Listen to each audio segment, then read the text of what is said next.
Yo tout le monde, bienvenue sur ma chaîne Purple Sensei. Aujourd'hui, vidéo très particulière, car c'est la première vidéo de ma chaîne et la première vidéo sur Game of Thrones. Alors comme c'est une vidéo importante, j'en profite pour vous faire gagner quelque chose. Donc comme vous le voyez derrière moi, 3 mini-figurines, celle de Daenerys, de Jon ou de Tyrion. Donc pour les gagner, rien de plus simple, je vais faire un tirage au sort entre les personnes qui se seront inscrites sur ma chaîne et les personnes qui auront laissé un commentaire. Donc si vous faites les deux, vous avez double chance de gagner. En tout cas, n'hésitez pas, si vous avez aimé cette vidéo, à lâcher un pouce vert. Ça serait super pour m'encourager à continuer de faire des vidéos. Alors sans plus attendre, passe au décortiquage du trailer numéro 1 de la saison 7. Lors de cette vidéo, je vais regarder tous les détails qui peuvent apparaître dans ce trailer pour voir comment on va pouvoir se goupiller cette saison 7 et je vous donnerai aussi toutes mes théories. Alors en n'attendant plus, et c'est parti.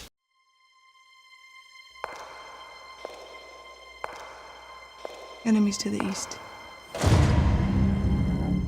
Enemies to the west. Enemies to the south. Enemies to the north. Alors tout d'abord, en ce début de trailer, on peut voir Cersei Lannister dans Donjon Rouge en train de lister ses ennemis un par un en voyant une carte. Donc elle nous liste ses ennemis, elle en a au nord, au sud, à l'est et à l'ouest. Alors au nord, on a évidemment les Stark avec Jon, Sansa qui cherche toujours vengeance contre la Lannister. Également Arya, on le sait, qui essaye de venir assassiner Cersei. À l'est, évidemment, Daenerys, les trois dragons, les Immaculés et son armée de Dothraki gigantesque, une gigantesque armée, telle qu'on n'a jamais vu dans Westeros. Tout ça, avec toute cette armée qui ont pris la mer et qui viennent directement attaquer Cersei. Au sud, on a très certainement les femmes dans le désert, je ne me souviens plus comment elles s'appellent, en tout cas de la famille d'Oberyn. Vous vous souvenez, Oberyn contre la montagne, voilà. Elles ont empoisonné Mycelia, donc maintenant elles sont ennemies avec Cersei.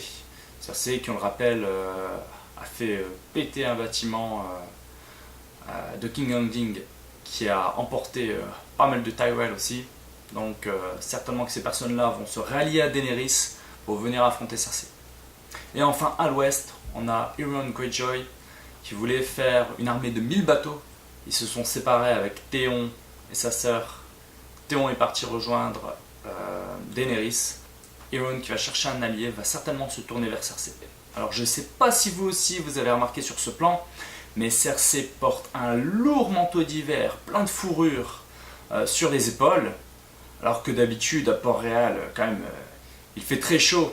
Peut-être que dans cette saison, l'hiver qui va plus ou moins rapidement s'approcher va se faire sentir aussi dans ces régions reculées, et c'est pour ça qu'elle doit mettre une grosse fourrure. En tout cas, je pense que Winter is coming, et les ennemis aussi. Alors, le plan suivant est lui aussi très intéressant. En effet, on y voit la reine Cersei au milieu d'une immense map. Elle a l'air d'avoir reconverti la cour du Donjon Rouge en une immense carte de guerre. Et regardez bien où elle se trouve. Elle se trouve précisément au Thune. C'est là que les Lannister ont remporté leur plus grande bataille, en assassinant Robb Stark, sa mère et les plus hauts dirigeants fidèles à la maison Stark. Avoir mis la reine à cet endroit-là dans la bande-annonce peut être insignifiant, mais a peut-être du sens. Elle veut nous montrer ici qu'elle dirige et qu'elle est prête à tout pour arriver à ses fins. On peut noter dans ce plan encore quelque chose de très intéressant. Regardez bien au fourreau de Jaime Lannister. Qu'est-ce qu'on y voit? Une épée, mais pas n'importe quelle épée. Vous vous souvenez à la mort de Ned Stark, sa gigantesque épée glace a été fondue pour être reforgée en 2 épées. La première, qui s'appelle Féalm, il me semble, a été donnée à Jaime Lannister, qui dans un premier temps l'a refusée, puis l'a offert à Brienne de Tarth.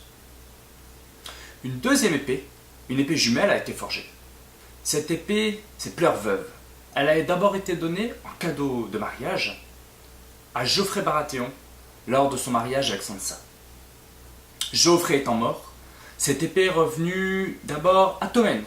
Tommen s'étant suicidé, Elle revient ensuite à Cersei. On la voit ici au fourreau de Jaime, ce qui veut dire que les deux épées en acier valérien restants sont à Brienne et Jaime. Peut-être que ceci est encore un signe que ces deux-là sont voués à être ensemble dans l'aventure. Ainsi, peut-être que Jaime va se détourner de sa sœur, la trahir, pour rejoindre le camp de Brienne. Dites-moi ce que vous en pensez, laissez un commentaire dans la vidéo et expliquez-moi ce que vous pensez à propos de cette théorie.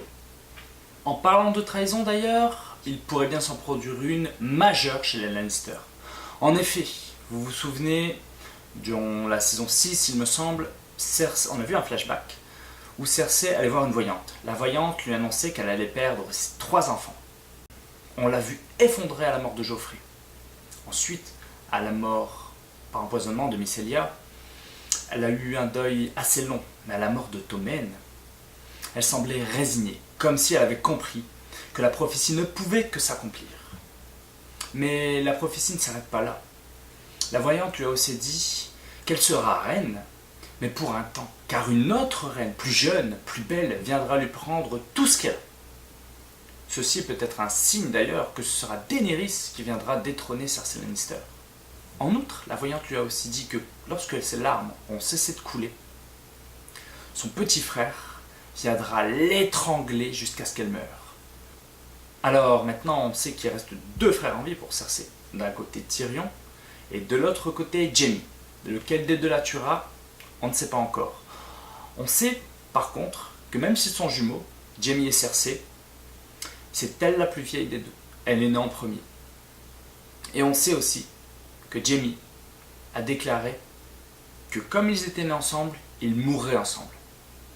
Dans le plan suivant, on peut voir une belle avancée de la part de l'armée des Lannister. On les avait encore jamais vus en armure avec leurs boucliers rouges et l'étendard du lion. Franchement, ils ont l'air de tout déchirer et le rendu est magnifique. Ensuite, nous sommes directement dans la salle du trône. Elle a entièrement été redécorée par Cersei, bien évidemment, vu les humiliations qu'elle a subies de la part du grand septon et de l'ordre religieux. Il est clair qu'elle n'a plus aucune envie d'avoir le moindre signe religieux à l'intérieur de sa cité. Donc je pense qu'on va voir dans cette saison justement une chasse aux sorcières un petit peu dans l'idée où Cersei justement va chasser tous les anciens moineaux. On verra peut-être la montagne en action, ça j'ai hâte d'y être. On le voit dans la salle du trône, elle a remplacé l'étoile à 7 branches par l'emblème du lion des Lannister. Donc ça c'est tout un symbole pour elle. Elle veut montrer qu'elle a le pouvoir et que personne d'autre ne décide. Dans cette séquence, on peut voir un invité mystère en face de Cersei. Celui-ci semble l'irriter très profondément, on le voit à ses mimiques de la main. Elle le pose comme ça sur le trône et elle est énervée. Alors on ne sait pas de qui il s'agit. Moi personnellement, je ne vais pas m'aventurer à faire des hypothèses farfelues là-dessus. On le voit de dos et très flou. Alors les rumeurs courent sur le net comme quoi ça serait Euron Greyjoy, ce qui est probable puisqu'on sait que Euron cherche à avoir une alliance, un mariage, justement pour augmenter sa puissance, tandis que Cersei, elle, va se retrouver acculée de part et d'autre et qu'il faudra chercher des alliés. Alors peut-être que ce que Euron va lui proposer, c'est un mariage, et d'où la réaction de Cersei avec un air de dégoût. Mais ça, je suis vraiment pas sûr, c'est vraiment ce qui court sur le net, alors je vous le dis, mais on verra ce dont il est question. Ensuite, ça y est, l'arrivée tant attendue de Daenerys Targaryen, la Khaleesi sur son lieu natal. On la voit arriver sur l'île de Dragonstone. Alors le plan commence par une ouverture des portes, et là Daenerys se rend compte que trône sur le château, sur les vitres du château, l'emblème de sa famille, les dragons. Ça y est, elle est enfin chez elle. D'ailleurs, pour nous montrer ce qu'elle ressent, on la voit comme ça poser la main sur le sable, comme si elle n'en revenait pas d'en être arrivée là et que pour se rendre compte que ce n'est pas un rêve, elle est obligée de toucher, elle est obligée de le sentir pour voir que c'est vrai. Puis Daenerys nous dit « Je suis né pour régner sur les 7 royaumes et je le ferai ». Et le plan s'achève sur Khaleesi, assise sur le trône de Dragonstone. Ensuite, on arrive réellement à l'un des moments favoris de ce trailer. On voit l'armée des Immaculés envahir une cité Lannister. On le voit, car il y a les bannières et les lions Lannister qui nous montrent que ça leur appartient. Mais de quelle cité s'agit-il? À mon avis, ils ont carrément réussi à envahir Castle Rock. Castle Rock? T'es fou, tu vas me dire. Tu vas me dire, mais t'es fou, Castle Rock. On ne peut pas prendre Castle Rock. On nous a toujours dit qu'aucune tempête ni aucune armée n'a réussi à venir à bout de Castle Rock. Comment c'est possible? C'est là où ça devient très intéressant. On sait que Cersei est envahie de toutes parts. Elle a des ennemis de tous les côtés. Donc elle a certainement dû éparpiller de droite et de gauche son armée, ce qui fait qu'il n'y a plus beaucoup de défense à Castle Rock. De plus, une fois, lors d'une discussion de Tyrion Lannister, il nous apprend que quand il était plus jeune, son père l'a envoyé à Castle Rock pour gérer quoi? Non pas les armées, non pas les richesses, pour gérer les égouts de Castle Rock, pour s'assurer, il le dit, que la merde s'évacue bien jusqu'à la mer. On sait que Tyrion est du côté de Daenerys et il aura très bien pu montrer un passage secret aux Immaculés. Et quelques hommes comme Vergris et 2-3 braves auraient pu entrer en douce, s'infiltrer, ouvrir les portes aux Immaculés. Et de cette manière, selon moi, ils pourraient réussir à s'infiltrer dans une forteresse imprenable. Alors perdre Castle Rock, ça signifierait une claque monumentale en pleine face de Cersei et des Lannister. Car Castle Rock, c'est leur lieu natal, leur lieu d'origine. C'est le lieu d'origine des Lannister. C'est là d'où ils puissent toutes leurs richesses. Ils ont, pendant des années et des années, utilisé les mines d'or de Castle Rock jusqu'à les assécher totalement. C'est de là qu'ils tirent leur richesse, c'est de là qu'ils tirent leur puissance.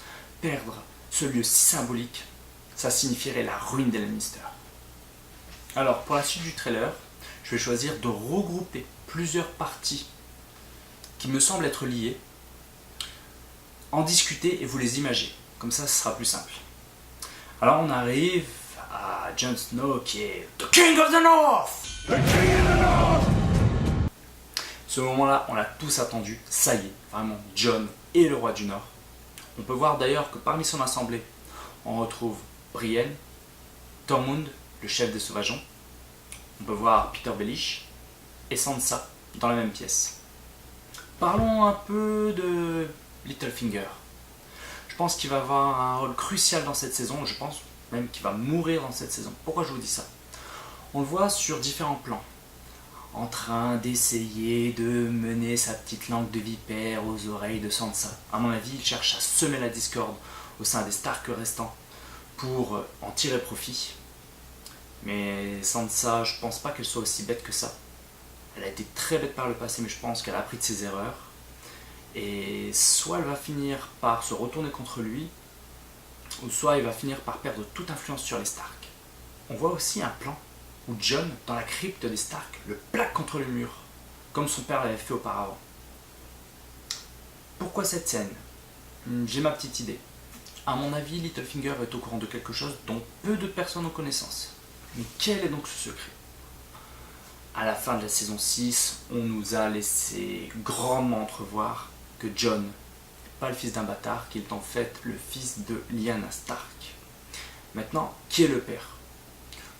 Beaucoup de gens, sans doute, il serait issu de l'union de Lyanna Stark et de Rhaegar Targaryen. Cette union illégitime aurait d'ailleurs mené à la guerre entre les Baratheons et les Targaryens. Littlefinger sait peut-être que Jon Stark, vous avez entendu, je l'ai appelé Jon Stark, pas Jon Snow, est le fils de Lyanna et de Rhaegar. Le fait qu'il ait du sang Targaryen pourrait entacher sa légitimité au trône. C'est peut-être pour ça que Jon s'énerve. Peut-être qu'il s'énerve car il est en train de parler sur le dos de Lyanna et qu'il n'en croit pas ses oreilles. Ça va être très vite révélé, mais je pense que Littlefinger ne fera pas une saison de plus et qu'il va finir tué, soit par Sansa, soit par Jon dans cette saison.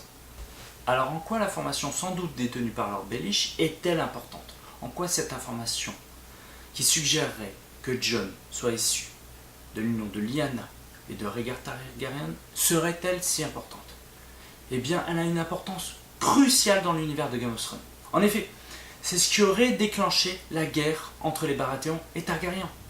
Lors d'un tournoi, Rhaegar Targaryen est venu en quelque sorte draguer Lyanna Stark, la promise à Robert Baratheon. Elle se serait enfuie avec Rhaegar et Robert ne l'aurait jamais pardonné. C'est d'ailleurs pour ça qu'il a détruit et pourchassé tous les Targaryens. Alors imaginez-vous, maintenant, Robert Baratheon, qui a été exterminé quasiment jusqu'au dernier Targaryen, aurait été au courant que Jon, le fils de Lyanna, était en fait un bâtard Targaryen. Il l'aurait sans aucun doute exécuté. C'est pourquoi Lyanna, sur son lit de mort, aurait demandé à Ned Stark de ne jamais révéler ce secret. Ned Stark, pour protéger le secret de sa sœur, aurait fait passer Jon pour son fils illégitime, le protégeant ainsi de la fureur de Robert. On voit ensuite, toujours dans le nord, quelques plans d'arrière, mais aussi plusieurs personnes, un groupe de personnes qui semblent courir, peut-être pour se jeter dans une bataille ou pour se sauver d'une bataille, au-delà du mur. Il a l'air de faire très froid, il y a de la glace partout, et un petit groupe de personnes est en train de s'enfuir. Ensuite, un peu plus loin dans le trailer, on les voit. On voit 12 personnes, 12 combattants en cercle, prêts à mener bataille. Qui sont ces personnes? Alors là aussi, j'ai ma petite idée. Je pense que c'est une excursion au-delà du mur qui a été menée à l'idée de Jon, avec plusieurs personnes dont on connaît l'identité. Alors pour moi, on voit le mur s'ouvrir, et ça doit être Jon qui a ordonné d'essayer de faire une percée contre les marcheurs blancs avant qu'ils n'atteignent le mur. On voit ensuite les 12 personnages se tenir en rond, prêts à l'affrontement. Qui sont ces personnages? Il y a peut-être des éléments de réponse. Il y a probablement Jon Snow, Tormund, qui est quand même le chef des sauvageons. Peut-être même Gendry, vous vous souvenez, le fils bâtard de Robert Baratheon. On voit ici sur la vidéo une personne tenir un marteau de guerre. Un marteau de guerre, ça vous rappelle rien? Exactement, Robert Baratheon. Imaginez son fils bâtard se battre avec le même type d'arme que lui. C'est tout à fait probable. On pourrait également retrouver Brienne, qui est aux côtés de Jon actuellement, et qui sera un allié de poids, on l'a déjà vu se battre. Avec son épée en acier valérien, elle serait tout à fait capable de trancher quelques White Walkers. Ensuite, les alliés probables pourraient être le chien, dit The Hound, Beric, vous vous souvenez, cette personne qui avait affronté le chien et qui était ressuscité, qui détient une épée enflammée. Ça serait aussi un allié de poids contre les marcheurs, car elle craignait le feu. Enfin, on pourrait aussi penser que Benjen ferait partie de la partie. Vous vous imaginez tout ce beau monde réuni en même temps pour affronter les marcheurs blancs? Ça serait tout simplement épique, ça serait peut-être la meilleure scène de combat de tout Game of Thrones. En tout cas, moi, voir tous ces mecs-là réunis se battre ensemble, ça serait un épisode exceptionnel pour moi. Je ne sais pas ce que vous en pensez. Dites-moi un petit peu dans les commentaires qui aimeriez-vous voir se battre aux côtés de Jon dans cette scène.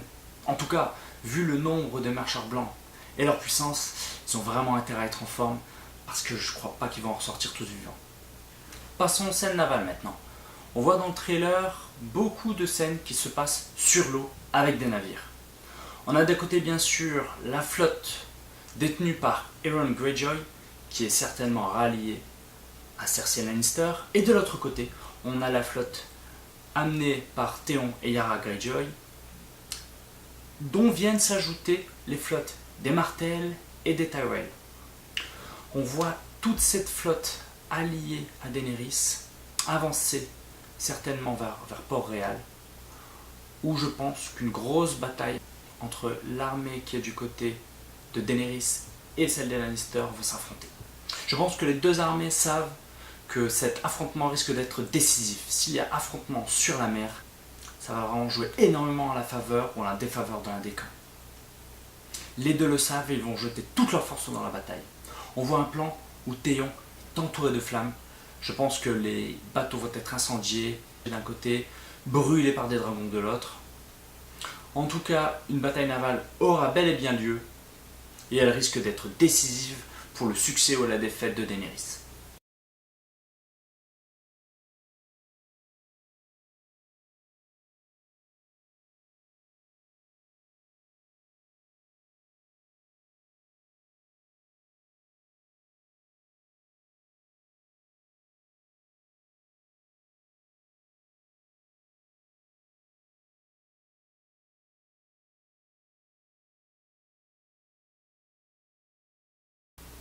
Parlons maintenant de ce qui risque d'être sans doute la plus folle et la plus gigantesque des batailles qu'on ait vues dans tout Game of Thrones. Le clash des reines entre Cersei Lannister et Daenerys Targaryen. On voit dans le trailer à 2 reprises les cavaliers Dothraki chargés avec une horde gigantesque surmontée d'un très gros dragon, certainement Drogon, dirigé par Daenerys elle-même. On est certain que la bataille se déroule entre Lannister et l'alliance de Daenerys. On est sûr que la bataille se déroule entre ces 2 forces, car on voit sur cette image à la fois des Dothraki et des soldats Lannister. Maintenant, reste à savoir où cette bataille va se dérouler. Mon avis est qu'elle se déroulera près de Port-Royal. C'est là que doit se dérouler la bataille principale, car Port-Royal ne doit pas tomber. Car à mon avis, c'est le dernier bastion et la dernière possibilité pour les Lannister de retenir la couronne. En tout cas, moi j'ai vraiment hâte de voir cette bataille, elle a l'air vraiment gigantesque. J'ai vraiment envie de voir les forces Lannister au meilleur de leur forme, comment ils vont faire pour gérer, pour pouvoir résister à de tels envahisseurs. Vous avez vu le nombre de Dothraki, vous avez vu les dragons. Bon, on sait d'après le livre que les dragons peuvent mourir à coups de flèches, à coups de scorpions. Vous savez, ces grosses arbalètes géantes qui envoient des flèches énormes, qui sont capables de tuer des dragons. On sait que des dragons peuvent être abattus, mais tout de même, vous avez vu la taille de cette armée, qui peut résister à ça? Mais on le sait, dans Game of Thrones, rien n'est gagné d'avance. Donc même une bataille qui semble courue d'avance peut être déjouée à la dernière minute. Bon, il me reste encore à parler de 2 personnages que j'affectionne. D'un côté, le personnage que j'attends le plus de voir en action, la montagne. Vous avez vu cette nouvelle armure? Il est colossal, c'est un vrai titan. On dirait, moi vraiment, il me fait penser à Dark Vador. Vous avez vu cette armure toute noire, avec le fait qu'il a été réanimé, qu'il a un peu de mal à respirer, etc. Pour moi, franchement, c'est du Dark Vador tout craché. J'espère qu'il va exploser des crânes contre les murs, j'espère qu'il va trancher des gens en 2. Franchement, moi j'attends énormément des combats de la montagne. D'un autre côté, on voit un plan où un bras sort comme ça d'une sorte de prison. Et ce bras, regardez bien dessus, on dirait bien que c'est le bras de Mormont. Hein, le bras qui avait été touché par la maladie des écailles.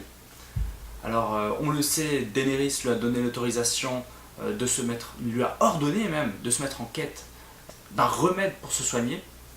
Comment va-t-il faire pour le trouver? Va-t-il s'adresser à des maîtres?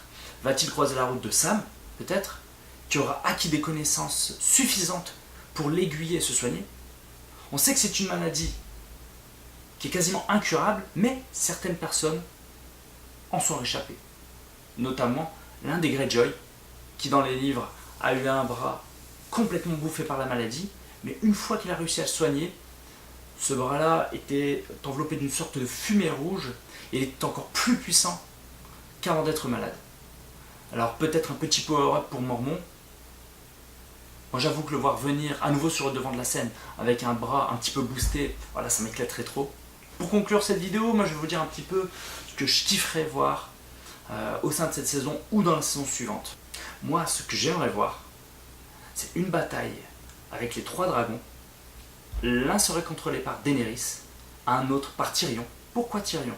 On l'a vu avoir une relation ambiguë avec notamment Viserys, le dragon vert. On sait qu'il a toujours été fasciné par les dragons et dans le livre, on nous dit même qu'il a les yeux verrons, un œil couleur Lannister, un œil couleur Targaryen. Peut-être, d'après ma théorie, qu'il serait aussi issu d'une alliance illégitime entre sa mère, donc la femme de Tywin Lannister, et peut-être un Targaryen. C'est peut-être pour ça même que son père le détestait à ce point. Peut-être que le fait que sa mère soit morte en couche n'est pas le seul fait, n'est pas la seule chose qui fait que son père le déteste à ce point. Peut-être que son père est au courant qu'il est issu d'une alliance illégitime entre les 2 maisons, ce qui pourrait lui donner le pouvoir de contrôler un dragon. Et enfin, le 3e dragon, le plus gros, Drogo, qui serait dirigé par Jon Snow. Jon Snow, on le sait, a du sang de Stark, mais peut-être du sang de Targaryen, ce qui lui permettrait de maîtriser le plus gros des dragons. Alors voilà, cette première vidéo est maintenant terminée. J'espère qu'elle vous aura plu. Si c'est le cas, n'hésitez pas à vous abonner et lâcher un gros pouce bleu. Et surtout, n'oubliez pas que vous avez la possibilité de gagner l'une de mes 3 figurines Game of Thrones. A bientôt pour de nouvelles vidéos.